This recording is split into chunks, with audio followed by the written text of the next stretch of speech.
It's time to set the record queer. There were no mermaids involved in the making of this podcast. No, you can't prove it. So don't even try.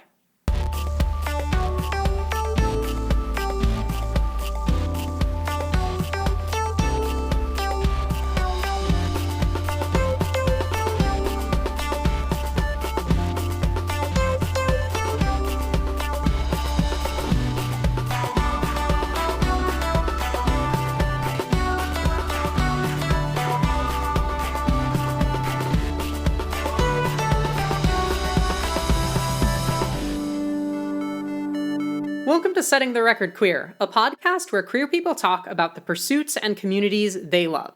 This is episode 22, and it's about VR game development. My name is Alexis, my pronouns are it, and she, her, and I'm two of your hosts. My name's Kaylee, my pronouns are she, her, and I'm your other host. And Alexis, last week, we finally released Rewriting the Record. As a part of that, I released a Xandra Vandra style light novel, which I am frankly shocked at how well it did. It's been really amazing to watch how many people have been reading your book. Thank you everyone so much. I've gotten so many nice messages from people. It's been really, really great. Speaking of Rewriting the Record, now that has passed, don't worry, still hit our Patreon goal and we're still going to have a little something for you. Yeah, so here's an exciting announcement. We've mentioned that we're going to be unveiling what sort of extra content we're going to be doing, and the time for that is now, although you'll probably have heard about this on Twitter already. Maybe? Not sure. The extra bonus content is we're going to be doing a series of episodes called Taking the Minutes. Once again, feel free to appreciate my genius pun titles. Still very proud of setting the record queer, thank you very much. So what Taking the Minutes is going to be is every month on the first off Tuesday, that is the first Tuesday of the month that doesn't have an episode release, either Kaylee or I alternatingly are going to be releasing a solo episode, more or less sort of following the format of this podcast, somewhat loosely talking about something we care about, though the format of these could vary. You know, the whole point of these is we want to sort of get at one thing that's at the heart of this podcast, which is queer people talking about things that they love and care about. And so these episodes will probably be a little bit more varied and different and structurally odd than our standard interview episodes. As an example for what our first one is going to be, and this one's going to be relatively standard, on July 9th, I'm going to be releasing a solo episode where I'm going to be talking about virtual photography in Final Fantasy XIV, which has been one of my hobbies recently, as I've mentioned on the podcast. So look forward to that. That should be pretty fun. I know I'm excited. And yeah, we'll sort of see where Taking the Minutes goes. The format might evolve as we're going along, just as the main podcast has. But yeah, thank you all so much for supporting us on Patreon. We wouldn't be able to do this extra content without you, and we hope this extra stuff that we're going to be putting the work in for will be worth it to you. One last thing is that I'm still working on Soul Sync's combat. It's almost done. By the time this episode airs, I should have something to show for it on the Soul Sync Twitter account. And speaking of making games, we have a guest here with us. Yeah, we do. We have someone else who makes games. This is like the opposite of the music episodes now, where Kaylee sits back and watches me discuss music with the guest, and now I'm going to sit back and watch Kaylee discuss game development. That's kind of not true, since I technically have developed a game, believe it or not. I did a game dev class, and I'm still pretty proud of the game we made, actually. I thought it was pretty fun. I'll have to talk to the other people in the group. Maybe I'll put that out there someday. Anyways, we have someone who is surely a lot better at making games than I am. That much I can say with certainty. Also, one of my favorite people on the internet, someone who I'm still residually starstruck from when she tweeted about me during Summer Games Done Quick 2016. I don't know if you remember that literally at all, but I still do. Hi, Andy. Hello. Hi, I'm Andi McClure. Pronouns are she, her. I've been making video games since about 2008, varyingly under the names MCC, Run Hello, Dryad Technology, and now I am doing so as, I guess, a business under the name Mermaid Heavy Industries, which seemed to me like a good name for a business that makes imaginary worlds. Yeah. I love that name so much, and I'm looking forward to talking about that later when we get into sort of your current work and stuff like that. Sure. But first, why don't we sort of take a step back, start where we usually do, talking about your history. So, do you want us to just, like, for shorthand, Andi or McClure for referral? Andy's good. So, Andi, let's take a step back. Why don't you tell us about your history with video games in general? I was a really, really big gamer as a kid, kind of back in the like NES, Super Nintendo era. I kind of got out of games a little bit during the whole Nintendo 64, PlayStation era, and didn't get back into it until the whole kind of like GameCube era. I think the early 3D just made me really car sick for some reason. And then I actually didn't get into making games until fairly late. I made like little video games in HyperCard when I was like 10. HyperCard is a really, really old piece of Macintosh software that you could kind of make little programs in. It used to come with Macintoshes. Every Mac came with a copy of HyperCard, but it was kind of like a trial version of HyperCard that you could open other people's HyperCard stack, but you couldn't make your own HyperCard stacks. But the thing is that the person who designed HyperCard, Bill Atkinson, he was in favor of radical accessibility for things like making software. So when Apple told him, well, you're going to have to make like kind of a trial version that can't do the authoring bits so that we can ship it with the operating system, he rebelled and put in a secret code to unlock the full version. So I was using the Bill Atkinson's pirated copy of HyperCard to make games, and I think kind of Bill Atkinson would be, I think he would very much understand kind of the Twine philosophy from a couple of years ago.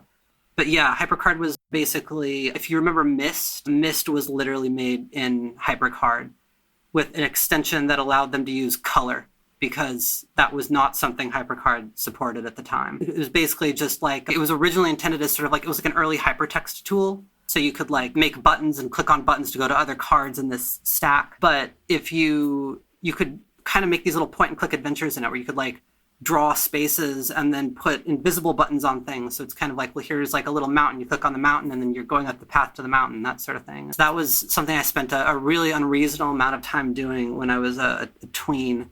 I actually didn't get back into video games until actually I was like out of college by like some years and like working in tech and all that. And I'd been spending a lot of time trying to make music, and I'd write like little music creation tools that I would make my own music with. And I couldn't find anyone to listen to my music because this was kind of pre-SoundCloud, but there weren't really a lot of good ways to get music out there as like an individual making horrible experimental screeching noises. There was this one website called Some Songs, but that was like pretty much it. And they weren't interested in experimental electronic music. They wanted more kind of like indie bedroom pop. And I had this experience where I made like a YouTube video by like hacking an NES emulator, and realized it was actually kind of easy to make video games, at least easier than I assumed it would be.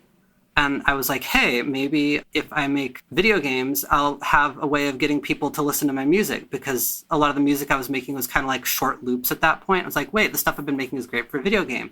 I'll make a video game and then I can put my music in it, and that'll be some kind of a way of showing people my music. And then I got so wrapped up in the game part that there was no music in the first game I made or the first 3 or 4 games I made. And because I just didn't have, I was so busy on all the other elements of game dev that I didn't have time to record any music for it. The first thing that I ever made was I just kind of like sat down with an open source rigid body physics engine, started making something. And then a year later, I just had a game. It was kind of just sort of almost like I went into this trance for like a year. I had a couple of friends that I was on this like private forum of all of these people I know who had all been purged from the Penny Arcade forums at about the same time. And I was like passing them beta builds of the game, and they were giving me feedback. And yeah, I released it about a year later, and it got featured on TigSource, which at the time was like the dream, was getting posted about on the front page of TigSource. So I felt pretty good about that. I don't know if people even remember that website anymore.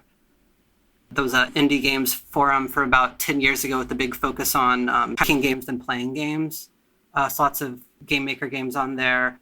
Minecraft started as a thread on TigSource. It was originally just this guy shows up on TigSource with his Infiniminer clone, and people start giving feedback, and then it, I guess, kind of got a little out of hand from there. But it was it was a pretty neat place back around 2009, 2010. So Man, I didn't know Hatsune Miku was invented that early.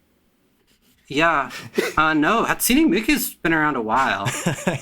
I can't believe that Hatsune Miku was inspired by Andi McClure's game on TigSource to make Minecraft. I wouldn't go that far, but Well, I would. So it's we okay. were in the same milieu for certain.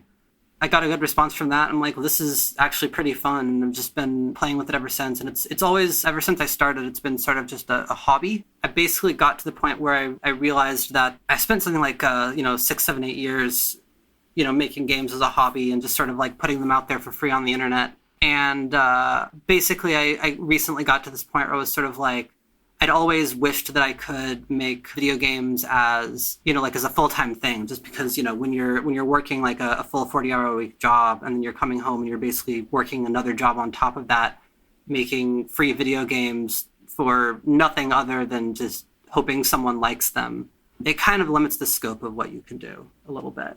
So for a long time, I've been thinking it would be really cool to get to do it full-time. And then basically in the last 2 years, before I started Mermaid, I was kind of getting to the point where I realized that like either I needed to do it full time or I needed to just stop doing it at all, because it was sort of like I just didn't have the energy anymore to work a full-time job and then come back home and do do something else. So I decided, hey, I'm going to make a go of trying to do games commercially, because I'd met this group of people up in Toronto who were actually kind of living the indie dream, by which I mean sustainability, making a game and then making enough money off of it to, be able to make a game after that. And I was starting to believe I could actually do it. And by the time that I had decided on this, I'd seen a game called Super Hypercube, which is a really, really cool VR game. And that was the thing that kind of made me go like, well, wait, this is maybe actually something worth looking into, because I'd been, there'd been all this noise about VR and be like, oh, who wants this, blah, blah, blah. But then Super Hypercube, when I played that, it kind of made me look at VR in a different way, because I think the problem with VR right now as a medium is that you want to do VR in a particular way. There are things that work in VR and things that don't work in VR. And because we don't quite know what those things are yet, we're not very used to them as designers, we pretty much just make video games. And VR is very different from, conventional video games as we're used to them. It can do things that conventional video games can't, but there's also things conventional video games can do that don't work very well in VR at all. And so I think I had this idea that VR was just going to be like video games in 3D or something. But then once I got a chance to play something that to me really clicked as a piece of VR work, I suddenly got really excited about the medium and started wanting to do it myself. And part of that is just, the fact that VR is so like no one really knows how to do it right yet. That was actually kind of actively exciting to me, because so shortly after I made Jumpman, I made a couple of games for the original, like the early iPhone. They were horrible, horrible flops. There was a VR version of Jumpman some people played it, but it was not really enough to, if I looked at how much money I made off of it and compared that to the fact that I spent merely like a year porting Jumpman to the iPhone, didn't really justify the time I'd spent on it. I made like a music app for the iPhone. That was pretty fun. But like that early era of iPhone was like really, really fun to me, because it was sort of like people were sort of coming up with new rules for things. Everyone realized like, well, probably you don't want to just put a controller on top of the screen, but no one was really sure like what's fun on the iPhone or what's fun with touchscreen gaming more like. And so there was a lot of like really strange experimentation for a period of like a year or two, some like really cool and strange like puzzle games and that sort of thing. And then a couple of years in, kind of people figured out what to do with it, which is, free to play games, basically. And then once there was sort of like, for the iPhone, once businesses figured mobile out, it got a lot less interesting to me at least, because there was no longer all this real wild experimentation. There was just one way of making a mobile game and one way of making money off of it. And everything just got kind of generic.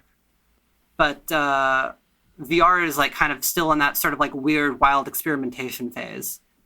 And I'm not actually completely sure if VR is ever going to get out of the experimentation phase or not. We're still kind of waiting to see if VR is going to take off. But some of the new VR headsets are actually doing pretty well. So maybe we're starting to see like the start of something rather than the end of something. Yep. I haven't tried developing for it. I'm a little scared too. But Is that an Oculus or? Yep. Okay. I think my favorite thing that I played on that, and I've only messed with it a little bit. We don't exactly have the best amount of space for VR gaming right now. Yeah, I played the Slime Rancher VR demo though, and that was great. That was some good gameplay. That was about everything I could ever want in VR, honestly. My recs for VR games, other than the upcoming Mermaid Heavy Industries game, which I assure you is going to be incredible, my recs are Super Hypercube, which you can do on PSVR or Vive, but not Oculus. Yeah, unfortunately, we don't have that, but maybe the listeners do. Yeah. There's a game called Vanishing Realms that I think is really, really excellent, which is sort of like, it's kind of like a first-person Zelda game, and takes that into about the best place that you possibly could. Don't know if you can do that one on Oculus or not. The other one I would recommend is a game called Mare or Mare, like M-A-R-E. I think it might be a Portuguese word or something, or a Portuguese name or something. I'm not really sure, but that game is really, really cool. It's not out yet, but I played a demo. That one will be on the Oculus platform. Sorry, a quick search. Vanishing Realms is on Oculus. It looks like it's still in early access, though. It's been in early access forever, and honestly, it doesn't matter, because I think that they're just adding new content to the end, and I have actually not finished the whole thing. It's a bit... It takes kind of a while to go through it. So, Vanishing Realms, VR games that I recommend. Super Hypercube is the one that's really interesting to me, because when I was toward the end of my time making traditional video games, I got really kind of interested in the idea of like single screen games, like Donkey Kong or whatever, or those games from like the really, really early 80s era where there were just systems that flat out could not scroll. So they would design an entire game on sort of one screen. Super Hypercube kind of reminds me of that a little bit. It's sort of like playing one of those, or playing sort of like one of those pre-electronic mechanical arcade games, sort of like the ones from the 1800s, the ones that like you'd like, I don't know, I guess were probably in bars or something, but it's sort of like, it feels more like an installation than like a video game, like an installation in an art museum. Sort of, you've got like some sort of a thing set up that you're interacting with. It just happens to be made out of some kind of like magical glowing light. So it's kind of like Tetris, but you're floating forever right behind the Tetris piece and guiding your Tetris piece through these boards with holes in them, trying not to like accidentally knock it against one of the boards on the way. And it's in part cool because one of the things that's really rough in VR is movement. That's the thing that's like the biggest problem in VR is not making your players carsick, because it's really easy to get carsick in VR if the designer is not really careful. There's like a list of things you need to be incredibly careful not to do. And if you do any of them, your player is going to get carsick and stay carsick. It's kind of bad. It's not like, oh, a moment of passing discomfort. It's like if the VR designer messes up and does something nauseating, you kind of have to just stop playing for the day, because you're kind of like not going to recover after that, which is kind of like, this is kind of like not a great place to be as a designer, right? Like that you've got this medium that has the potential to put its players into actual physical discomfort that will be such a strong feeling it will eclipse anything else that you were doing, make them happy while they were playing your game. That's like, it's a little bit awkward. Anyway, Super Hypercube gets around this by, people do a couple different things. Some games try to do it by, instead of making you move, because the big problem is when your eyes can see that the world is moving, but your inner ear does not tell you that the world is moving. That's what's bad, is when your inner ear and your eyes disagree about what is happening in the world right now. Because that's the point where your brain goes, okay, my inner ear is saying one thing, the eyes are saying another. Clearly the inner ear is damaged. The human is about to fall over and hurt themselves or something. I'd better make them feel waves of horrific nausea so they sit down and don't accidentally damage the hardware. Some people can eventually get to the point where they've sort of trained their inner ear to just put up with anything. There's people who can play like VR games that just are free movement, and it's just because I don't think everyone can do it, but even the people who did do it, they had to train themselves to do that. That's probably not very inclusive design if you wind up making something that can only be played by people who have trained themselves to suppress their nausea instincts. No. Yeah. But yeah, so the ways people get around this are they teleport instead of moving. So instead of like you're the camera and the camera moves to view something else, you just sort of flick off and flick on again and you're in a new place. This can actually get nauseating also. I've played some games that lean on it too much and it's a real problem. If they teleport you kind of too often, my preferred solution is just figure out a way to not move the player.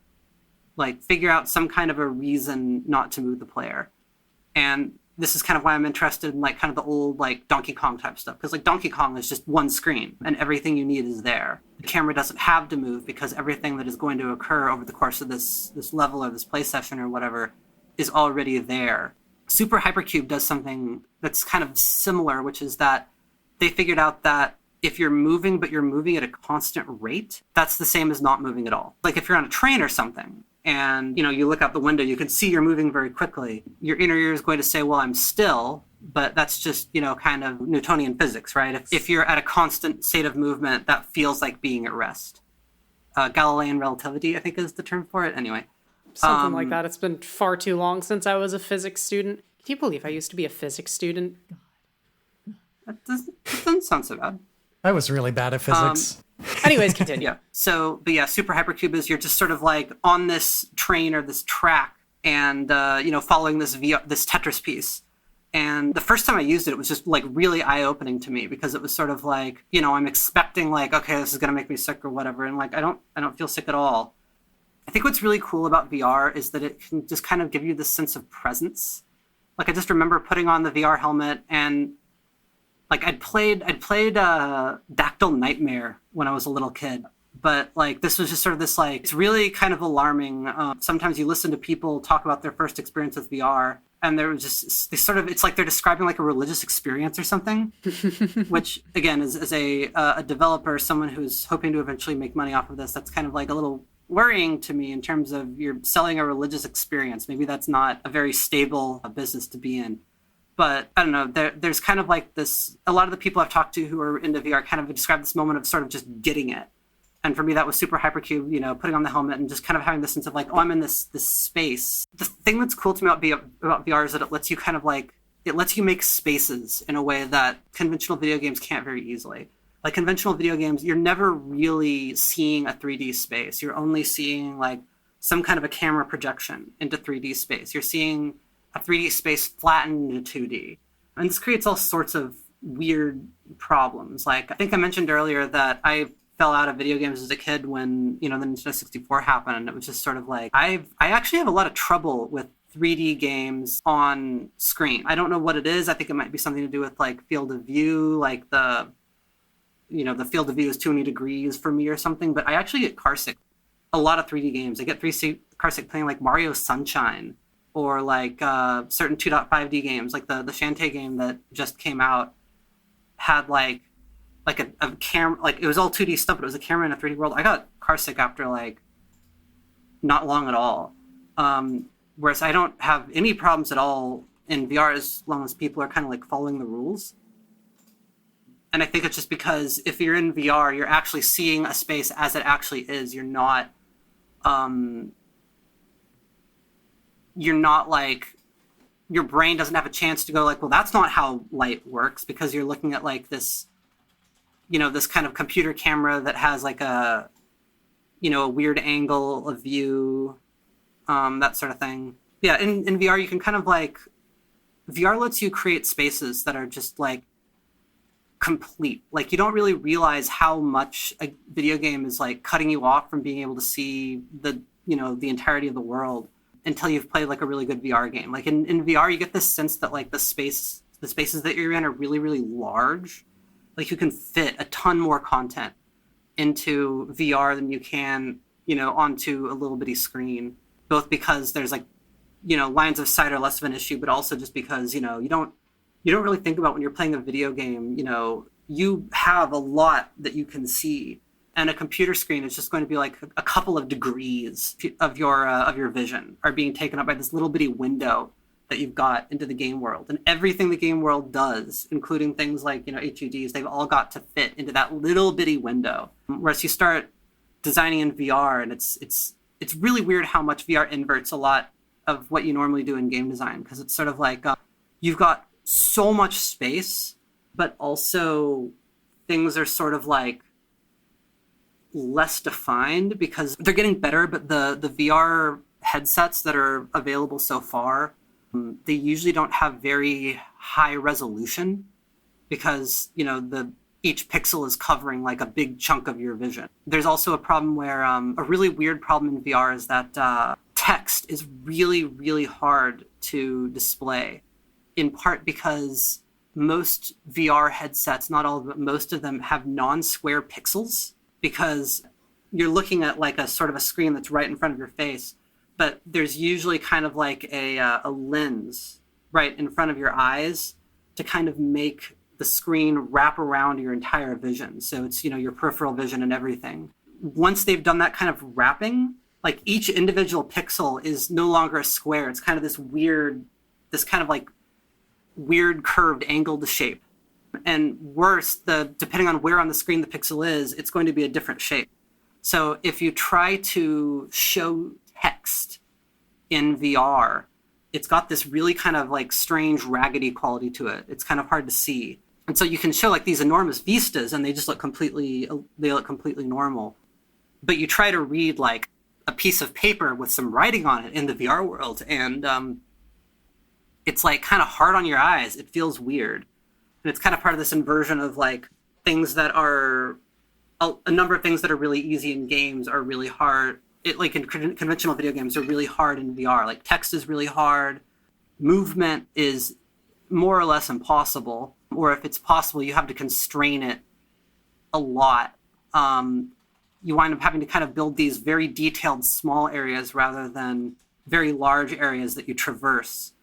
You don't think about like how much that game design depends on traversal, right? Like most video games, you're covering really enormous amounts of territory. VR makes you kind of slow down and be in one area. There's also kind of, if a game is doing a good job, you're not going to get car sick in VR, but it is kind of like there's a little bit of like a tax to being in VR. You don't like. I feel like in VR you notice a lot more when nothing is happening. Like I've seen a lot of video games do the kind of like, like you start like Portal and the first 40 seconds you're just standing there doing nothing while this voiceover plays. And a lot of video games have like this kind of similar quality, especially kind of like first person games where they'll just dump you in a space and there'll be a voiceover or someone's talking to you for like a good, 40 seconds, a minute or something.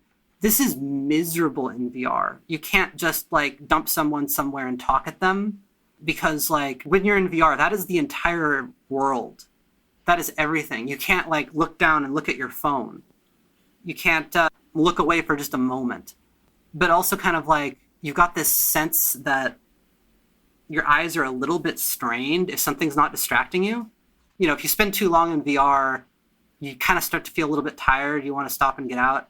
But if the game isn't doing anything to keep you busy, instead of being able to go for like half an hour or an hour before you get tired, you start after like 30 seconds, like, wow, I've been in here a while. Nothing's really happening. On top of this, like when you're playing VR, and I don't think this is a good idea, but most VR games will expect you to be standing up. So you're just kind of standing there doing nothing. Well, usually invisible person is just kind of like monologuing at you. And if this were like a first-person shooter, you wouldn't care. You would be like, relaxing in your chair. You'd be maybe like glancing at your phone or something. But in VR, like the entire world is taken over by, this cutscene, and it just doesn't work. There's all these things that are just standard vocabulary of game design that like just either feel wrong or are the opposite of what you want in VR. I mentioned Vanishing Realms, which I really like. And the thing that I love about Vanishing Realms is that it keeps you busy constantly, even if it's just busy work. So the first thing that happens in Vanishing Realms, they don't give you a sword for like there's two things I like about Vanishing Realms. One is that they keep you busy all the time. They don't give you a sword for the first few sections. Instead, in the first room of the game, there's a torch. And the first room where you get this torch is full of candles. And you pick up the torch and it's like connected to your hand as soon as you've got it. It's like your hand item until you get the sword. And you're kind of like, well, what do I do with this torch? And then you realize, oh, there's all these candles everywhere. And suddenly your life's mission, you will not be able to suppress this urge, is to light every single candle in the game. And it's actually counting how many candles that you light. And this does almost nothing for you. It's like you want the candle to be lit because then the rooms you're in are a little bit more bright. But it doesn't do nothing. It makes the candles lit, and I want them lit. Yeah. No, exactly. That's it. You want those candles to be lit. It does count how many candles you have lit over time, I think. But like the start of Vanishing Realms is just a series of rooms where you're wandering around and you're lighting candles and you're looking under pots and things to see if there's money. And it is the most engaging thing in the world, another thing that's really weird about VR is that it feels really good to use your hands in VR, which doesn't really seem to make a lot of sense because you use your hands all the time, right? That's normal. But it just like feels really good in VR, like, wow, I can interact with the universe. And it sounds really silly, but it's when you start playtesting stuff, you realize that like that's something people respond to a lot, is just using their hands and being in a space feels good. It's this kind of like toddler quality to everything. Like you've got these colored blocks and you're playing with them. And like, I went in really, really cynical. And I was like completely enamored as soon as Vanishing Realms was just like, oh, light all these candles. I remember this story that this person from like the Sony research group was talking about, where he made a like kind of a test app. I think it wasn't even meant to be a game. I think it was just supposed to be like a test app for like physics or a like demo for another developer or something. And he made this like a kitchen junk drawer. Just like you could reach down, you could grab with the handset, open this drawer, and there were just some objects in this drawer, and you could just pick them up and wave them around. And like, he caught someone playing this for an hour. Just like you've probably got a kitchen, right? You could just go and like play with your silverware and be like, I have hands, yeah, but if I throw my silverware to the other side of the room, I have to go pick it up. Well, that's definitely true. And yeah, I don't know.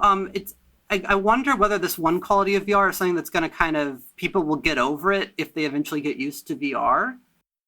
But, maybe not. I think it might just be that if VR works, it's about the joy of embodiment, about like, the joy of, you are in a space, you can interact with this space. It's less that like any one thing that you do in a video game is interesting by itself. It's just more like, using your hands is fun, stimming is fun. Like, fidget spinners give people an excuse to just use their hands and there be some kind of a culturally acceptable excuse for it. And VR, I think, is, if it's going to work well, I think it's just going to be kind of skinning that here's an excuse to be doing something with your hands and looking around a cool space. Sorry, neurotypical people. VR is ours now. I think that's a good use case for VR. I'm good with this. Oh, yeah. I almost wonder if that's sort of a property inherent to video games at large, because I know, like, with playing Final Fantasy XIV, which isn't a VR game, that would be pretty cool. If they put 14 on Oculus, I would spend all day playing Final Fantasy XIV in VR and get even more nauseous than I already do playing the game sometimes. But I do wonder if that's sort of a thing inherent to video games. Like, I have fun, like, crafting and selling stuff in Final Fantasy XIV and doing the kinds of things that I hate doing in real life. Like, running errands across town is, like, the funnest thing to me in Final Fantasy XIV, because I don't have to expend physical effort. But I wonder if that's sort of a thing that's inherent to video games as a whole. But, yeah, especially VR. Like I said, I had so much fun running around doing exactly nothing in the Slime Rancher VR demo. Yeah, I think it very much is. There was an interview with Shigeru Miyamoto once, like last 5 years or something, and somebody asked him, what is your favorite things about video games? And he said, moving the little man around the screen. And I saw some people on the internet that were like, is he a 5-year-old? I'm like, no, you don't get it. This is why he's Shigeru Miyamoto and you're not. This is brilliant that, like, no, the important thing in a traditional video game is moving the little person around the screen. That's fun. It is fun to press a button and watch a light move.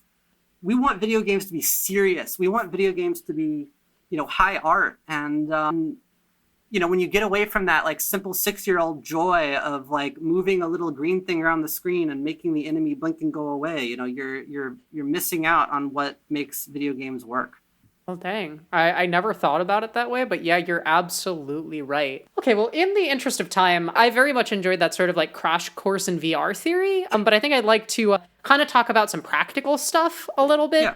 Because, as we've established, you're not just a VR game developer, but this is something you're attempting to do full time. This is something you do as a... So yeah, why don't we talk about kind of some of the stuff that's involved with that. Kaylee? So let's start with the beginning. Where did the name Heavy Mermaid Industries come from? Mermaid Heavy. Mermaid Heavy Mermaid Heavy Industries. Industries. I just want to say it the other way. My bad. Sorry. Yeah. I think it's an amazing name.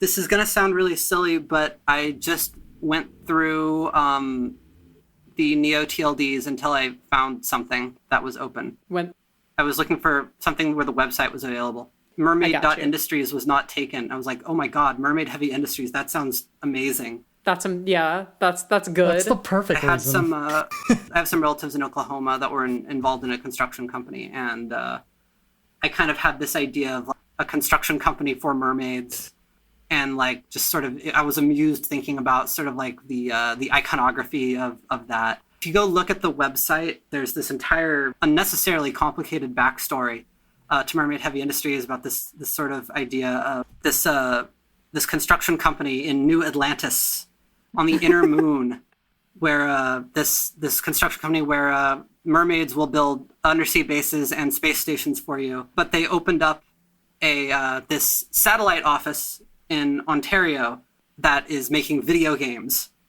And that's me. And somewhere, if you can get on the hidden internet of the inner moon, there's some other website where you can, order megastructures built or whatever. But this is the Earth outlet, and all it makes is video games. I just pulled up this website, and yeah, it's beautiful. And yeah, as a reminder, that's mermaid.industries, which is just I love the logo, and I love the name. It's so good. There'll be a link to the website in the show notes. Yep. The logo is by Kere. Geez, I don't actually know how to pronounce this person's name. Take your time. Katie May, and they do incredible logo work. So a little plug there, but yeah, I guess I'm a little bit ruining the gag here by sort of acknowledging that there's not sort of acknowledging to be fictional here. Yeah, I don't know. When I set it up, I had this idea of like, well, I want to do something to get attention, so I'll make this entire little half of a ARG involving like this fake mermaid construction company and the social media being written as if some kind of like ancient sea being that barely understands what computers are is editing the whole thing. And I thought this would make things interesting. And then what immediately, basically everyone who was actually involved in games told me is no. What you should be focusing on for branding is Andi McClure, you the person, because you're like, you've got a history and you've been nominated for awards and stuff, and no one's heard of Mermaid Heavy Industries. And I was like, oh. And everyone I talked to was like, yeah, put your like brand yourself, put your name everywhere, and really focus on you and your history as a designer. That's what you want to be selling. I'm like, I just was having fun making like a fake Twitter where I pretended to be a whale with a Twitter account. You're so valid.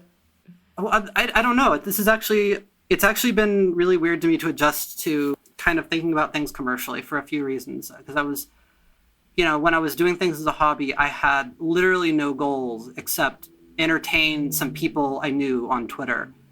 And I didn't even need to entertain very many people, right? Like when I was doing hobby stuff, I wasn't really trying to reach like a massive audience. I had like a group of people that I cared about the opinions of, and I was like nearly making stuff for them, right? Because like it's the most interesting thing to me is like, oh, I made my friends happy, yay! I spent there's this sort of indie scene, and in the indie game scene, there was a long period that kind of like the biggest thing that could happen to you would be to win the IGF. And so there was this entire little culture around like games that were kind of like almost being made. What? What's an IGF? If you could at least just like give the acronym. That's the problem. It's the Independent Games Festival. It's a yearly award that's given out at the Game Developers Conference. And typically, if you look at the games that are being nominated for and are winning the IGF, it is an absolutely amazing selection of indie games. Like it's not completely consistent, but it's fairly consistent that they are really good at highlighting like if you're not already into indie games and you just played the IGF games, you'd be getting a really good selection of stuff. But it's still something that is mostly something that game developers are aware of. Game developers are more likely to be aware of the IGF than, people who just play video games. There is this sort of indie community where like kind of the line between game maker and game player is a little bit blurred, like what used to be TIG Source. But it's still the case that like the bigger community is the group of people who are just playing games. I've been in this world where it was really easy to kind of be thinking about like, oh, well, what'll appeal to people at GDC? And now I'm suddenly like, wait, I need to be like thinking about like much larger groups of people than the group of people that, I personally know. Something that I've actually been struggling a lot to adapt to in the world of VR in particular is a lot of the people who are kind of in small scale video games are not necessarily depending on sales to get themselves by. A lot of them are depending on grants, or like here in Canada, there's a fairly generous set of province by province grant programs that people can benefit from to various degrees. Or Australia used to have similar grant program. And then when they shut it down, the local indie game scene basically died completely. A lot of people will kind of be going back and forth trying to like make like their dream game that like, that meets all their artistic goals and that sort of thing.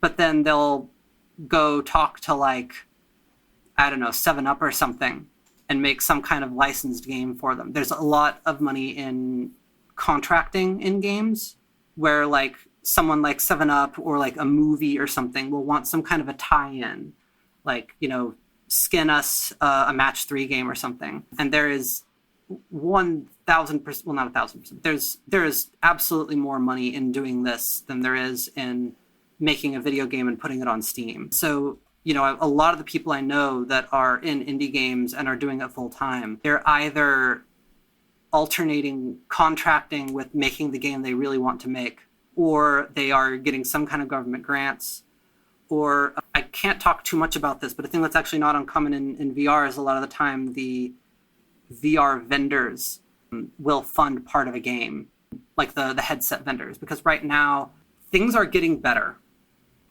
but VR is a really, really risky space to be working in. And it is, if you sit down and kind of like do the numbers of what, if you're working full-time on a game, and if you're, bringing in people like artists or musicians or voice actors, if you start doing the math, you actually have to make a decent number of sales on something like Steam, where, of course, Steam is taking 30% of the sales. You actually have to sell quite a lot of copies to, recoup the cost of making that game, assuming that you act as if you pay yourself minimum wage. And that's normal video games. When you look at VR, which has an extremely constricted player base, there aren't a lot of people who have the ability to set up VR, can afford the computer to run it on and, have the space to set it up, and then can afford the headsets, which themselves are usually pretty expensive. And then on top of that, a lot of the people who are set up for VR, they, you yourself are giving your own example where you have this Oculus that you've had, you set it up 2 or 3 years ago, you probably used it a couple of times, and then just kind of put it back onto the bed, because if you want to use it, you have to, you have to drag out those light poles again or whatever. You have to rearrange your entire bedroom so that you can use the Oculus. We sure would have to clean up our floor, and honestly, that's too much to ask from me. Right. So, when you're targeting VR, you are targeting a small audience, which is made smaller by just the sheer inconvenience of using the hardware. The result of this is that a significant number of the noteworthy VR games out there were partially funded by one or another of, the headset vendors. I can't really talk about this too much. I got in a little bit too late to really get the era when most of that funding was happening. But there are some people I'm still talking to. But I don't think I can really get into too much detail there. Which is another thing which is kind of a little bit really weird to me about when I was making solo hobbyist games. I was kind of really committed to sort of like a radical openness. One of the people who really inspires me as a game dev is Stephen Lavelle and Crepare. And he has been doing this thing. He's been making games since a bit before when I started, I think. Although he may have been, he's been making, internet released games. He may have been making other, types of games before that. But he's been doing this thing all along where he's, very regularly posting like screen caps of what he was making. He has been releasing source for almost all of his games for like the last 10 years. And I looked at that and I thought that was really cool, like that, he was doing so much of his dev in the open and there wasn't anything bad happening. So I started open sourcing my games too. Every single video game that I've ever made, the source code is up on Bitbucket. And as far as I can tell, no one's ever used it for much of anything, except for Become a Great Artist in Just 10 Seconds. That one, I've seen people do like ports and like custom versions of it and that sort of thing. But, I always release my source code. I usually try to design my games in such a way that they're very easy to mod on kind of the principle of the thing. And I usually try to be like very open about my development process. So now I'm making this commercial thing and I've got all these weird kind of invisible walls everywhere that I don't really know what to do with. Like something that people listening to this podcast might have mentioned by now is that I haven't said anything about the game I'm working on. And I am working on a game. I've been working on it for about a year and a half. It's now like my full-time project, but it hasn't been announced yet. And I'm still kind of sort of talking to some people that might be doing something like publishing for it. So I'm waiting to formally announce it until I've got like, I've kind of got this like half thing of like, well, I want to, when I announce it, I want to do it in kind of like a controlled fashion. If you look at Mermaid Industries, there's a link to the Twitter account. And I'm really, really proud of this Twitter account, but it's very obscurantist. It's sort of like kind of almost trying to hide from you what it is that is even being talked about. I mostly use it to post like glitches and weird bugs and stuff. If you go back, it's just basically a collection of abstract art, which is mostly just like, wow, the renderer broke. Isn't that cool? I'm going to post it on Twitter, but I haven't actually posted the game itself. I've only posted like weird debug mode glitches and that sort of thing. And part of that is that I have the sense of like, well, when I announce the game, should it be like this big formal thing that I control? But also a big part of it is sort of like, I'm still talking to people who might in some sense publish the game. And some of the people that I talk to kind of like prefer if they get to be the ones who announce the project formally. So it's kind of like, I'm having to like be secret in this way that I'm not used to. And then I'm not even really sure if it's a good idea because someone that I might work with at some point in the future might care whether or not I'm public about things. It's all a little bit weird to me because I'm used to this sort of radical openness, but now I'm sort of like having to kind of keep quiet about things because there's a potential that someone that I might work with at some point in the future might care about whether or not I announced it too early.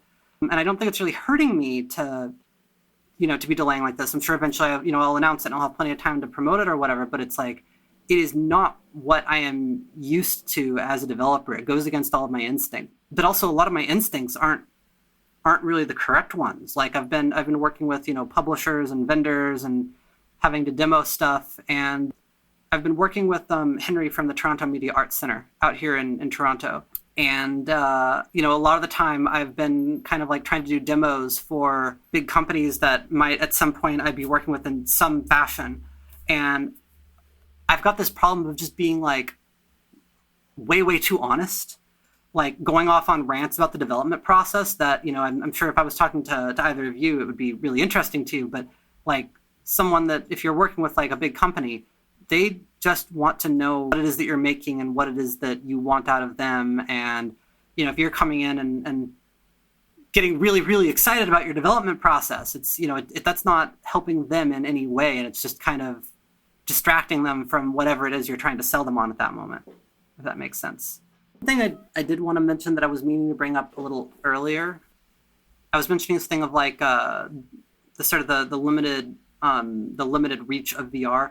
I do think that there is some hope for that changing. There's a couple of systems that are kind of finally getting their hands on sort of the inconvenient nature of VR. One being the Sony VR system for the PlayStation. The PlayStation VR actually is a lot easier to cope with because it's kind of all based around the idea of your camera is latched to your television, and it uses the controllers that the PlayStation itself already has.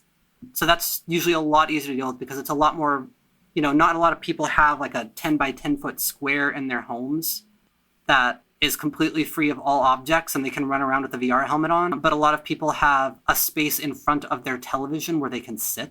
So that resolves a lot of the issues by itself. Just the fact that it's latched to a TV console. The other one that I'm really excited about lately that I want to see where it goes is the Oculus Quest.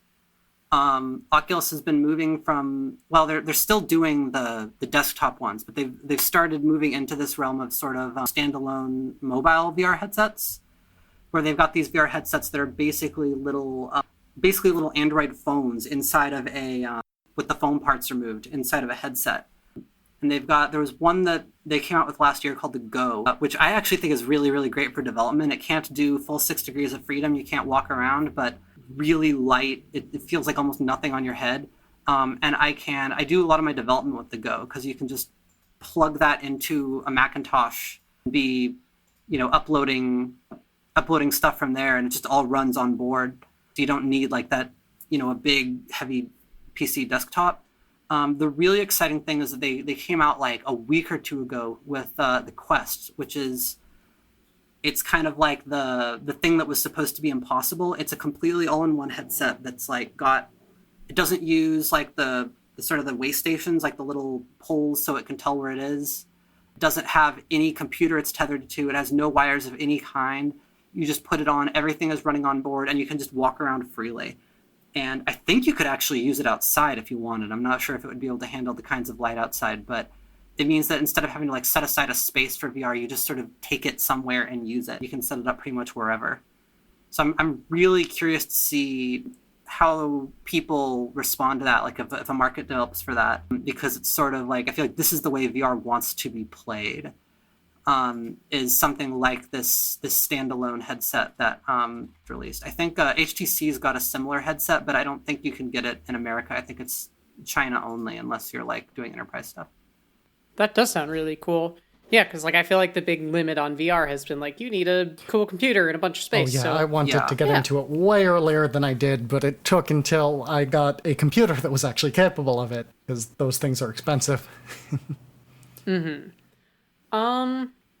let's move on and talk a little bit about. We've already covered some of like I guess sort of the VR, the notion of like community and the other kinds of people in the sphere, both in terms of consumers and publishers and all that sort of stuff. But one thing that I think we'd like to talk about for reasons that may be fairly intuitable based on the nature of this podcast, what's it like being a queer VR developer? I don't know if I'm really connected well enough to the community of VR developers to say for sure. It hasn't really come up very much. There's one thing I have noticed is I think there is a decent clique of queer people who are attracted to VR. I don't know. I noticed that like anytime that there's some kind of an artistic vanguard, there's a bunch of queer people camped out there. Like it's just sort of like, just we're attracted to it somehow. Here in Toronto, I think I mentioned the Toronto Media Arts Center. Dames Making Games, which is a local group that kind of tries to help people from outside of conventional VR categories. I'm sorry, people from outside the conventional group of people who get to make video games. Kind of like a teaching organization. They have a lot of workshops and that sort of thing. But they've been doing things. They actually had like a workshop for like, women and queer people last year that had like just a bunch of people from various communities learning to make VR kind of, I think some of them was like the first video games they'd ever made. So there seems to be like a lot of people working in that space, and it's a little bit hard for me to pick apart because so much of the games community that is in the city where I'm currently living is queer flavored that it's like a little bit hard for me to tell, like, well, are there more VR people that are doing, are there more queer people doing VR, or is it just that I don't really know I don't know enough non-queer people anymore to say what things in general look like. I know that like at least some of the entities that are kind of trying to promote VR are kind of being conscious of, getting traditionally disadvantaged communities in and making VR software. I know that Oculus has this yearly thing they do called Launchpad, where they try to get people who are, in some way, outside of traditional games development communities to come to a little 2-day event. I think they've been doing that for a few years. I went to the one last year. It was, queer people, people of color, both people who are making VR games and people doing 360 video. I think Oculus is, for whatever reason, very sensitive to the idea of wanting to be inclusive of as many types of people as possible. So they're trying to actively do some things to kind of pull people into the community. Yeah, I don't know. The main thing that I've experienced is that making games is hard. In the VR world, at least, I haven't really noticed any kind of, different taste to it because I am, various kinds of queer that I am. Now, that might change if at some point I have to go on Steam, which is a flaming trash fire that systematically disadvantages queer devs, but I'll get to the mess that is Steam when I get to the mess that is Steam. Well, I guess before we move on to our performance showcase then, what advice would you have for someone looking to get into VR development? Like, where to start, what mistakes not to make, what things to look out for, anything like that? Anything you wish you'd known when you got started? I think the first thing I'd say is be really careful about which setup you go with to set it up. I do think the Oculus Go is, you might be able to do development on Quest also. I'm not, it just came out, so I'm not completely certain which things are and aren't possible right now, but the open source VR engine I work with, we do have a Quest version. But I would say a thing that was a big problem for me was that I set up a complicated VR rig to do all this, and then I found that it was actually holding me back from being able to develop anything because I wasn't doing development on my main computer. It was on this PC VR system that only some of the places I've lived in the last 2 years I could actually fit it in there. I had to move it to a co-working space. So I would look very carefully at, can you find a way to do development that, is not completely separate from how you normally work on things. The other piece of advice I would give is just use Unity. Nothing really works except Unity. I don't use Unity. I can't stand Unity. I'm helping develop an open source engine that one day I hope will be a viable alternative to Unity. And it's enough of a viable alternative that I'm using it for my project. I've got maybe 2 or 3 people using this open source. That's may actually be up to 5 or 7 by now. But the one thing to keep in mind is that there are a lot of different VR headsets out there. And they're all by different developers, different vendors. They're all based on different principles. They've all got separate development APIs, and most of them, they just want you to use Unity. The vendor wants you to use Unity because from their perspective, if they have to support all these different engines, that's really inconvenient. But if they can just release some Unity code, everything's easy from their perspective.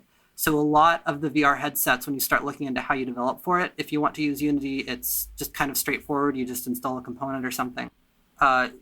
There is a lot less support on a lot of the platforms just because from the VR vendor's perspective, I guess that it's just sort of there's enough people using Unity that the easiest thing from their perspective is to focus on Unity support. And I would love to talk some more about the open source engine that I've been working with that I may have just warned people away from. As I mentioned earlier, I may not be all that good at this whole self-promotion thing. Yeah, if you want to talk quickly, firstly, what challenges there were in making your own engine, but then kind of conversely, what affordances it's given you in your own development process. Yeah. Feel free, go ahead. I'd love to hear about this. As a game dev, I feel like in the indie space, people come into game dev from different directions, sort of, and it usually kind of shows in their work. Like someone who was mainly an artist before they started making games will have these games that might not be always the most mechanically complicated, but have, really good art. There's a lot of people who were writers before they got into games and they tend to make interactive fiction. And then there are the programmers who spend 4 years working on their engine and never actually ship anything. That's me. So that was also the last game developer that we had on this podcast. So anyway, my background is in programming. When I have to do something that isn't program, I usually try to find ways to get software to help me. If I try to sit down and sketch a tree or make a 3D model, I am fumble fingers, but I can code pretty much anything. So a lot of the time, for example, if I need a 3D model in the game, I am more likely to write an equation that generates a mesh than I am to sit down with Blender and actually model it manually, just because that's what my brain happens to be better at. But I do wind up personally being really picky about wanting to be able to make games in a way where I, as a programmer, have a lot of... So when I sat down to make VR games, I initially wanted to work with Unity because that was just what so many people are moving toward. And I spent a good block of time first trying to use Unity and then trying to learn Unreal. And I wound up going with neither of those. And Unity, I was excited about Unity because I like C#, and it's got such a strong ecosystem. There's so many people using it. There's so much support software available for it. I just found that it was not flexible in the ways that I wanted it to be flexible. Unity wants you to do things their way, using their editor. And they're getting better about this. They've started introducing, you can have custom render pipelines soon. And they've introduced this entity system in something called, I think it's Project Tiny, that kind of is making Unity more amenable to people who are kind of more programmer minded. But a lot of that stuff is still a year away from being really usable. And I was working a year and a half ago when it was not really ready to go yet. So I spent a lot of time just trying to beat Unity into doing what I wanted instead of just doing what Unity wanted me to do, which is change my workflow to work the way Unity wants you to work. And I was not in the end really happy working there. I wasn't really able to be creative in the ways that I felt like I wanted to be creative. I spent a brief amount of time trying to learn Unreal, which is the other kind of big engine that people use these days. It's an out-of-the-box thing. Unreal is actually really cool. There's a lot about it that's really good. It's got gorgeous visuals right out of the box. But I actually kind of ran into some problems with that because I'm not sure Unreal is really designed for one-person teams or small teams. It's comes out of kind of the world of AAA game development, and you can kind of really tell that a lot about how they expect you to learn it, for example, is kind of really tuned to the idea that you're on some kind of big team that's been using Unreal for years. And if you don't really have anyone to show you how things are done, it's kind of hard to work with. What I eventually wound up using was this engine called Lover, Lovr. It's kind of based on... VR, nice. I get it. I get the joke. Well, there's another engine called Love2D that a lot of people use for kind of 2D games. And Lovr is the VR version of Love or Love or whatever. It's spelled really awkward. When I first picked up Lover, it was just sort of... Lover is it's very coder friendly. It's all based around something called Lua, which is a very easy to use scripting language. And your Lover game is just sort of this little tiny packet of Lua code, which to me is really just feels really elegant. That instead of having some, I'm not sure I can really explain this in a non-silly way, but instead of having these big complicated project files and everything, you just put some code in a folder with some resources, and then you point Lover at it, and it'll run it. The fact that the game packages can be very small turned out to be really helpful once I started working with the Oculus Go and the mobile headsets, because it was really easy to just upload the entire project. Nothing has to be compiled. And when I first picked up Lovr, Lovr is it's made by this guy named Bjorn, and he. When I first picked it up, I thought I was only going to use it for prototyping, because I was well, I ultimately want to ship things in Unity, but I'm having a little trouble, working quickly in Unity because, Lua is a really, really good language for prototyping very quickly. So maybe if I pick up Lovr, I'll be able to prototype things very quickly. And when I picked it up, I made one game a week for 2 or 3 months or something. They weren't very good. They weren't large games, but they were I was just every week I would pick something up and make a different little prototype. And I was really able to move just really, really quickly. And then eventually one of the prototypes, I decided I liked it enough, and the people I showed it to liked it enough, that I'm okay, this is going to be my game.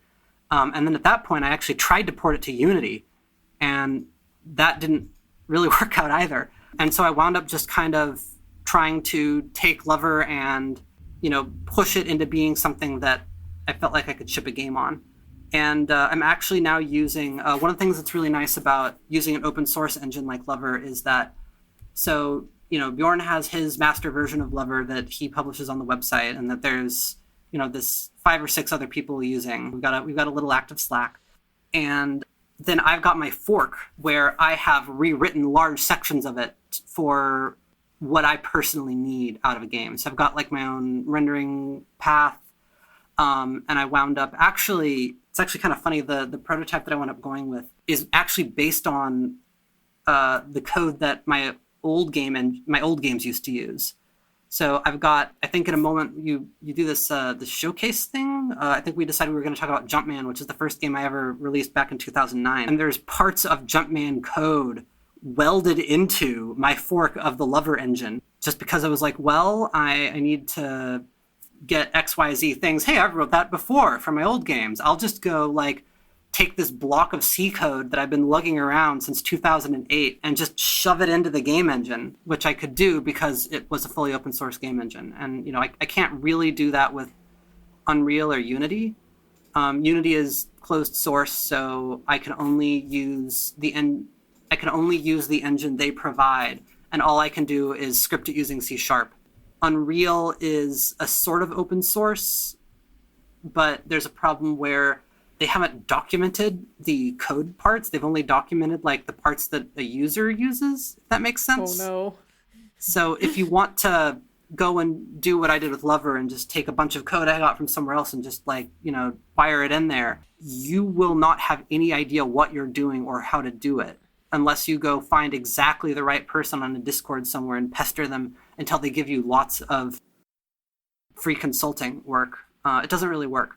So Lover, on the other hand, so the kind of the rough parts about using this open source engine or using my own modified version of this open source engine, Lover's actually really nice. It is an engine that like between 2 and 5 people put together in the last 2 or 3 years. So it's missing a lot of the sophisticated stuff that an engine like Unity that's had this huge corporation plowing effort into improving it for the last 10 years. It's going to be missing some of that stuff. The biggest problem I've got is that if I want to have really nice visuals, with Unity, you've got like multiple pipelines that ship with it, and there's lots of downloadable packages that make the graphics better in Unity, and like lots of people out there who have a lot of experience with making Unity look really good. Whereas with this custom open source engine, if I want to do something in 3D, I basically have to write it myself. I have to write my own shaders for lighting.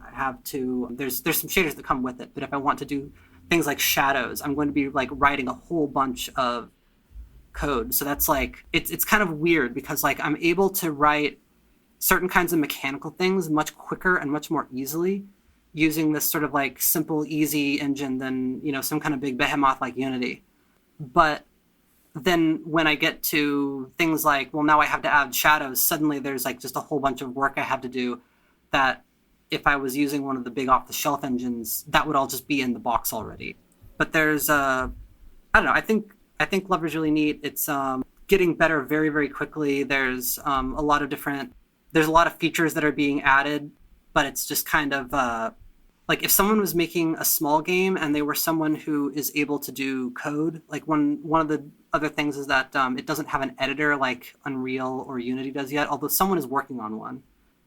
But if you're the kind of person who's able to sit down and write a file full of Lua code, this is a way, way easier way to make a small, quick, fun game than, in my opinion, than learning Unity or something. And it also, I've got it set up now where if you've got one of the Oculus mobile headsets, I've got a thing on there where you can just zap over code as soon as you write it. It just uploads and it's running in the headset already. It's a little bit faster than Unity or Unreal where you have to compile before you can run. Yeah, it really sounds like, you definitely had to put in some work, but at least it sounds like it paid off, which I think is awesome. I think it is paying off, and it does mean one thing that's really nice is I mentioned that I have to do things like write shadowing code myself, for example. I do have to do a bunch of extra work in terms of writing graphics code, just de novo, but this does mean that I have complete control over the graphics pipeline, and I'm able to add any weird visual effects I want really, really easily. Just kind of the curse of something like Unity. Unity can make getting into games a lot easier. Yeah, the thing about Unity is that you can get into game dev really quickly, and it makes some of the easy stuff easier, but then you hit this kind of weird point of inversion where eventually with the off-the-shelf engines, doing things that are certain kinds of complicated is just the hardest thing in the world. Because if you want to sort of like sketch outside the lines that they've laid out for you, you're suddenly in this kind of world where like nothing really works and certain things are just outright impossible for no particular reason, except that that's just the way that they wrote their rendering engine. Again, Unity is getting better about that with the whole scriptable render pipeline stuff, but that's still not completely ready for prime time the last time I checked. Maybe in the newest version. All right. Cool. Well, I continue to wish you the best of luck on sort of building your own engine, and I hope it continues to pay off. Why don't we jump into our performance showcase here? We're going to be taking a look at one of Andy's older games, as mentioned, called Jumpman. And so there is a link to some gameplay video of Jumpman, the show notes for this episode. Andy, so normally I tend to do the describing of things, but honestly, I feel like you can do a way better job. So if you want to give us like a quick, like 1 minute rundown of like what Jumpman is as a game and what's, interesting or unique about it. Like, if someone's not going to watch this video, tell them what Jumpman is so that we can then jump in and start talking about it. I think the word I used for Jumpman when I first released it in 2009 was retro-futuristic. And the general thing with, if you watch the video, general thing with Jumpman is it was meant to kind of look like one of the old Apple II games that I played when I was a little bitty kid. But I kind of had this idea of, all the old Apple II games I played, like, were all just seemed to be these kind of like worlds made of like big glowing blocks floating in black space because it couldn't display a lot of colors and it couldn't scroll or anything. I got really captivated by the idea of like what those spaces would feel like if they were real. And so the game looks like something from like the early 80s, late 70s, like an Atari game or something. Everything is just big solid blocks of color, but everything's kind of in this sort of 2.5 dimensional space. You're moving around in one level and you can see kind of like all the other levels as these other big floating blocks sort of like floating off into the distance. There's a point where like the levels wrap around like in Pac-Man or something, but it actually shows you like many copies of the level next to each other, like as if kind of like, if you're actually in Pac-Man's world, he just goes off the right side of the screen and comes in the left. What's happening there? And I had this thought that like, well, obviously if you pulled back the camera 5 feet, you would just see many tiles of this world looping over and over, like he's in some kind of toroid topology. There's just some really weird stuff that happens in the game once you get going in. The main gimmick of it is that you can change the direction of gravity. So, you're moving around and you can make the wall the floor or jump onto the ceiling. And there's not like a double jump or anything, but you kind of get used to this thing of sort of tilting the world slightly, sort of bouncing off one of the walls while it's tilted and then unrotating. So now you've got like a ton of like vertical momentum. So it's kind of these visuals of a really ancient, Atari kind of game. But then like it's all playing with physics engines and, weird looping geometries on the floor becoming the ceiling and things like that. Yeah, that's really cool. I didn't think about it that way when I initially watched this gameplay clip, but yeah, no, that's exactly what it is. I've spent a little bit of time recently, because of what I've been spending my summer doing, playing a lot of these really old games, and yeah, I can totally see how you took that and turned it into something greater, something that sort of challenges your expectations with how this stuff works. So why don't we start by talking a little bit about, I think to sort of stay on the topic of VR, let's talk about what you learned or carried over from making Jumpman into the way you make VR. So you already mentioned quite literally bringing over code into your engine, but what else, maybe even like development strategy, came from here that's still sticking with you now some like 10 years later? One thing that I think that was, if you eventually see the game I'm working on, something that you might kind of notice is like, to me, Jumpman was kind of a process of playing with kind of like taking like the pieces of a game design and sort of taking it apart and sort of asking the question of like, you've got this like, you've drawn like a level in a level editor or something, right? And you've got walls and platforms and you're kind of like, what are the components here and like, what are the different ways that you can put them together? Sorry, there's sort of, just a naive way of like, well, just, make a platformer like everyone else is making. But the thing I was really having fun playing with in Jumpman was like, in these old games where the visuals were all just big solid blocks of color, a wall could be a ceiling or something like that. You could have like just this set of pixels that, is a level right side up, but you turn it upside down and it's still equally valid as a level. It's just like a block of data or something. And that was something that I brought forward into a lot of the games after it, was kind of trying to disassemble a gameplay concept and kind of ask like, what's happening, one level down in the design from just these surface elements? Can you kind of subvert someone's expectations, instead of just taking video game worlds the way that they're normally presented, asking what are the components of this and what if we just fit them together in a slightly different way, something like that. A lot of the games that I made in the years after Jumpman, I kind of stopped making things that were kind of recognizably video games at all. I was just kind of like trying to take like the atoms of game development and just sort of make these systems that you could play with. Do a lot was make like a weird little visual effect or something, and then just, wire up the controls to changing the parameters of the visual effect. So you're just sort of like playing with the effect by hand. I don't know. I think like keeping a sense of play in video games is really important. Like when you first start up Jumpman, in the title screen is actually just a level of the game, but there's a level editor in Jumpman, but the title screen is kind of half wired into the level editor. So when you start the game, Jumpman is just sort of like floating out in space, repeatedly falling off the screen. But if you go over, you can like just draw a little platform for him to stand on. If you right click, it starts spawning enemies. So like the title screen is just basically a level editor where you can just make little messes. It's really interesting. And I can totally see how this sort of feeds into developing in VR, this sort of new thing that we're not quite sure how it all works yet, and has these, completely different limitations and affordances. I think those really early years of games are really interesting. Like, people were breaking rules that just hadn't been written yet. Like, nobody really knew what a video game was. A lot of what they attempted to do in that era didn't really work. Like, a lot of the rules that we developed later, we developed because we looked at these early games and they were doing things that didn't work. But like, to me, it's like almost more interesting to see someone like fiddling around with something and not quite succeeding versus just sort of like falling onto the same best practices path everyone else did, and it just being sort of like, well, I've played that game before. That game looks super cool, and everyone listening should go download it and play it. Warning, the Mac version might not work anymore, but I believe the Windows version still does. Well, if you're on Mac, go find someone with a Windows PC and steal it. Or just find an older Mac. No, steal. Yeah, but make sure you steal it. We here advocate that. Linux might work. I've actually been Please thinking about... only steal from yourself or people who have given you consent to steal from them. So it would...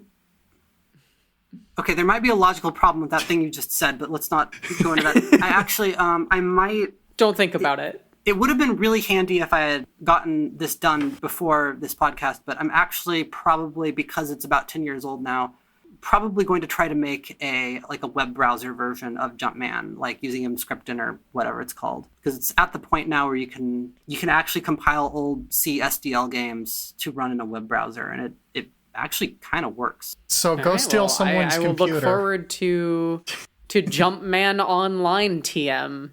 Well, sure. Go steal someone's computer for the sake of it in that case. Yeah. Oh dear. just again, only steal with consent. Okay.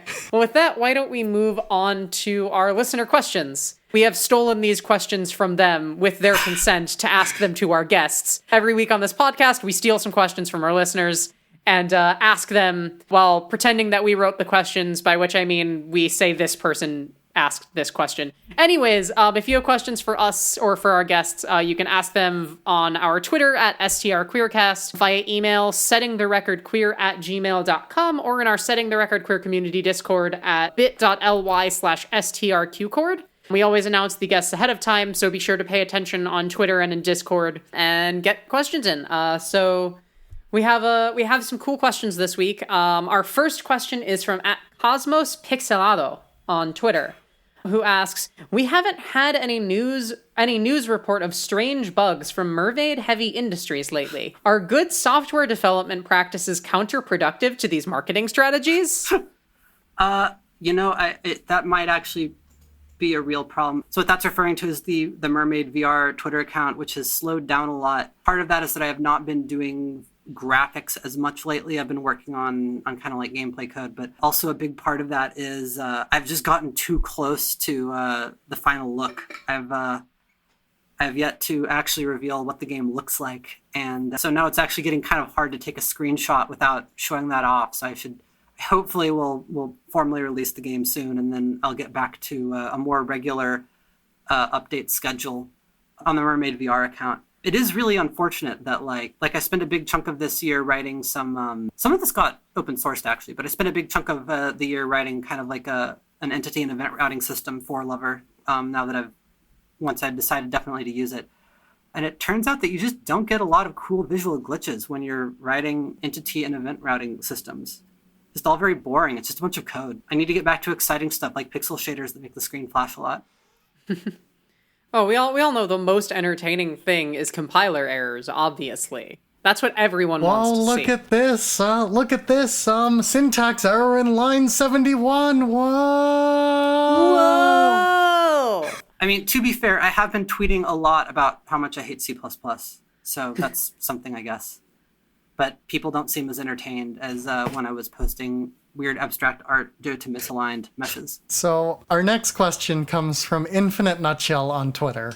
My question is, Andy, how are you enjoying working? My cover story is that the mermaid part of Mermaid Heavy Industries is in fact a fictional ARG, and that I was not contacted by extra-dimensional beings 2 years ago when I created this company. I would like to urge everyone to treat this as sort of like an internal fiction and not investigate any anomalous sources of radiation in the area of the Marianas Trench. Okay, but how are you enjoying this thing that isn't happening?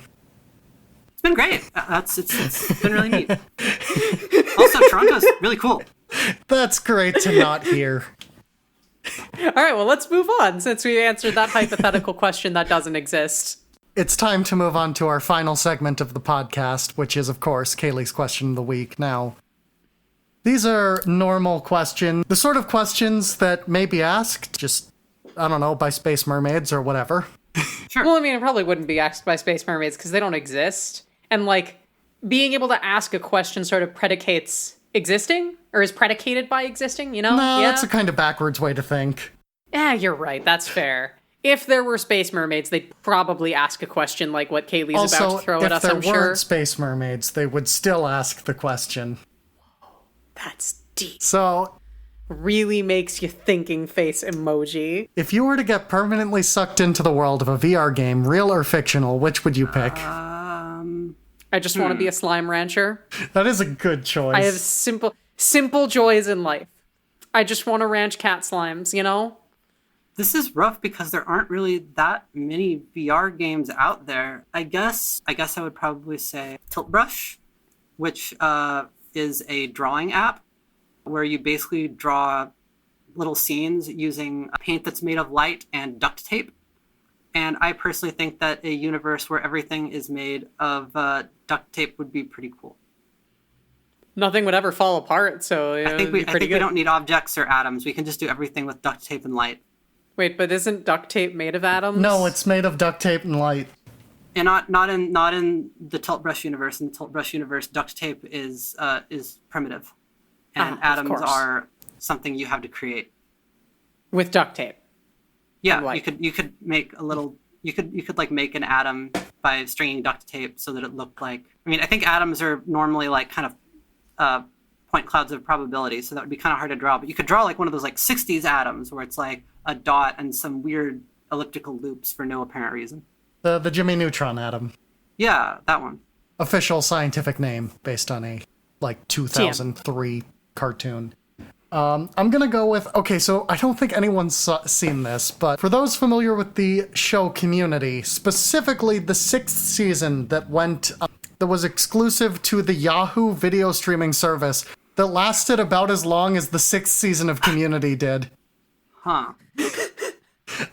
Because that was the only thing they had of any note on there. But there was an episode where the dean gets suckered into buying this like 90s VR set that's basically just a filing system for the school that like looks like really bad like cartoon VR from the early 90s.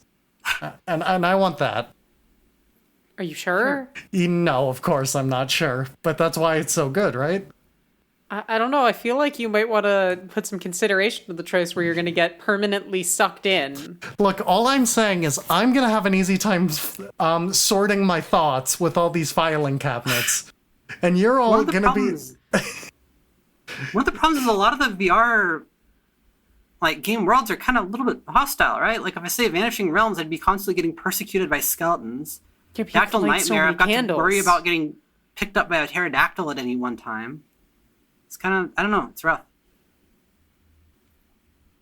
Well, I'll let y'all know how my cat slime ranching business is going. Cool. Well, you can't actually ranch the slimes in the Slime Rancher VR game. You can just kind of pick them up and put them down. It's fine. The thing I am really hoping I get to do at some point is put a text editor into VR so that I could have where you can like edit the Lover game you're inside VR. So I could just sit there with a keyboard, which I wouldn't be able to see because it would be outside the VR world, and just be like editing the world while I'm sitting in it. I think that would be really cool. I haven't gotten there yet, but I'm going to get that working. Is that just what being God is? You'd have to ask her. Indeed. All right, well, I think, frankly, that right there is a great note to end this episode on. So, Andy, thank you so much for coming on. This has been absolutely wonderful, just hearing about, like, everything in the world of, like, VR theory and, like, practical development. This was truly a fascinating episode, I think. So, where can our listeners find you and your work and Mermaid Heavy and, like, the games you've made and stuff like that? Well, the best place to go is mermaid.industries. On the internet, easy to remember. If you want to find my older pre-Mermaid stuff, that's at runhello.com. The name is an elaborate Apple II joke no one will get. And if you want to see the Lover engine, which is, like I said, it's developing really well. We've got an active Slack. Depending on your needs, it actually might be more appropriate than Unity. That's at lovr.org. All right. And if you enjoy this podcast, maybe consider supporting us on Patreon at patreon.com/settingtherecordqueer. Our patrons can get early guest reveals, access to a special patrons exclusive Discord channel, high quality or early episode releases, and even special thanks on the podcast. We'd like to offer the aforementioned special thanks to our $25 a month and up patrons. There's Kadeho, who you can find on Twitter as @callmeCadejo.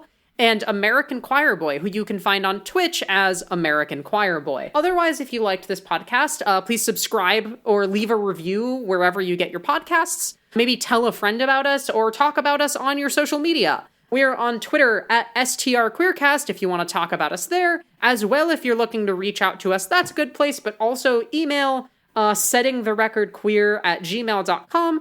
And you can come hang out in our Setting the Record Queer community Discord, where you can be with other Setting the Record Queer listeners, us hosts, and even some of Setting the Record Queer's past guests and other technical people who have decided to grace us with their presence over at bit.ly/strqcord. While you're in any of those places, feel free to ask questions for us or for our guests, or send feedback for the podcast. Maybe you have a cool idea for who or what could be on this podcast. Maybe you think you'd be a good fit to be on this podcast. We'd love to hear from you. We'd love to hear your ideas. The logo art for this podcast was drawn by Cubotic. That's at QBTIC on Twitter, or Cobot, QOBOT.tumblr.com. The theme music and production for this podcast is by Thrill Me Music. Find more information about her work at thrillmemusic.squarespace.com. Kaylee, where can our listeners find you? People can find me on Twitter at WitchesHex, that's WITCHS Hex, or on Twitch at the same name, with an underscore between Witches and Hex. And if you want to follow SoulSync's development, you can follow SoulSync on Twitter at SoulSyncGame. That's SOULSYNC game. And you can find me on Twitter as @DoubleGearSYS, as in Double Gear System.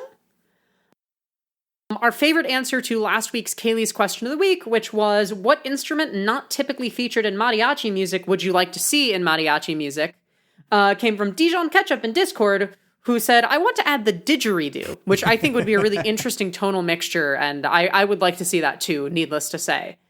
Our next episode is, this is a little bit special. We're doing another crossover episode. We're going to be doing a crossover with a podcast called Dungeons and Queers, which is a queer actual play podcast. If you're not familiar with actual play, it is people playing tabletop role-playing games live for you. We're really excited to bring some of them on our podcast to talk about how they do what they do, and we are going to be appearing as guest characters, I believe, on their podcast. Stay tuned for more information on exactly how all of that is going to shake out. But yeah, you're gonna have not one but two cool podcasts to listen to for the next Setting the Record Queer release cycle. And stay tuned the week before that, the week after this comes out, for the first episode of Taking the Minutes, where I will be talking about Final Fantasy XIV virtual photography and all the fun I've been having with that. That's everything I have for this week on Setting the Record Queer. Thank you so much for listening. Thank you, Andy, and we will see you in 1 week. Bye!